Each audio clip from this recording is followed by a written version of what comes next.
আসসালামু আলাইকুম ওয়া রাহমাতুল্লাহ। প্রিয় মুসলিম ভাই ও বন্ধুরা, এখন আপনারা স্ক্রিনে দেখতে পাচ্ছেন যাকে, তার নাম হচ্ছে পবিত্র আর্য। আপনারা সকলেই ইতিমধ্যে ওনাকে চিনেন, এই জন্য চিনেন যে ইনি ব্রাদার রাহুল হাসান হাফিজাউল্লাহকে চ্যালেঞ্জ ছুড়ে দিয়েছিলেন যে একটি বিষয়ে ডিবেট করবে, কিন্তু যখন ব্রাদার রাহুল হাসান হাফিজাউল্লাহ ওর চ্যালেঞ্জ অ্যাকসেপ্ট করে নিয়েছে তখন থেকে এই বেচারির মুখ শুকিয়ে গেছে, আর এই চ্যালেঞ্জের বিষয়ে কোনো কথাই বলছে না, বরং তিনি ইনিয়ে বিনিয়ে নানান ধরনের নানান কথাবার্তা বলে অপকৌশল খাটিয়ে চ্যালেঞ্জ থেকে কিভাবে পালিয়ে যাওয়া যায়, ডিবেট থেকে কিভাবে পালিয়ে যাওয়া যায়, এই ফন্দি ফিকির করছে। তো প্রিয় মুসলিম ভাই ও বন্ধুরা, আপনারা এখানে একটি পোস্ট দেখতে পাচ্ছেন। এই পবিত্র আর্য পোস্ট করেছে, এক আর্য হাজার হাজার অসুরের রাতের ঘুম উড়িয়ে দিল।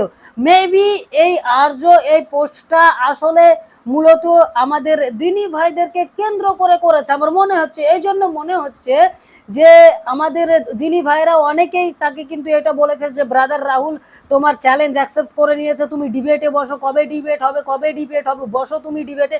কিন্তু এই পবিত্র আর্যের পক্ষ থেকে কোনো প্রকার বিবৃতি পাওয়া যায়নি। তো এইবার পবিত্র আর্য ওইটাকেই মানে এমন মনে করছে যে তার ভয়ে সবাই ভয়ে মানে কাত হয়ে গেছে, এরকম একটা বিষয় দেখাতে চাইছে।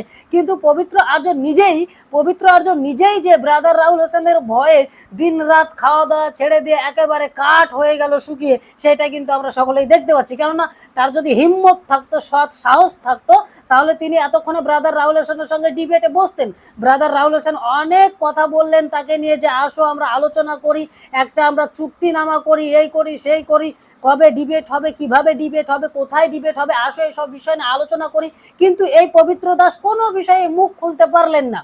পবিত্র দাসের সমস্ত শর্ত মেনে নেওয়া হয়েছে, কিন্তু তারপরেও পবিত্র দাস কোনো মুখ খুলতে পারলো না। তার মানে আমরা এখান থেকে বুঝতেই পারি যে এই পবিত্র দাস মহা বিপদে পড়ে গেছে ব্রাদার রাহুলকে চ্যালেঞ্জ করে। আসলে ও কিন্তু বুঝতে পারেনি যে আমার মতো একটা চুনোপুটি, আমার মতো এত একটা ছোট্ট মানুষকেও কি পাত্তা দিবে নাকি, এত বড় মানুষ। তো দেখেছে যখন পাত্তা দিয়ে দিয়েছে, এই বেচারি বিপদে পড়ে গেছে যে এখন আমি কি করি, আমাকে তো পাত্তা দিয়ে দিয়েছে, এখন তো আমাকে ডিবেটে বসার জন্য বলছে, আমি কি করব। এই জন্য এখন তালবাহানা পাকিয়ে অপকৌশল খাটিয়ে কিভাবে ডিবেট থেকে পালানো যায় এই অপকৌশল করছে। দিনে রাতে 14টা করে পোস্ট করছে, দিনে রাতে এই লেখা ওই লেখা করছে, অথচ রাহুল ভাইয়ের সঙ্গে ডিবেটের ব্যাপারে এখনো পর্যন্ত কোনো কথাই তিনি বলতে পারছেন না।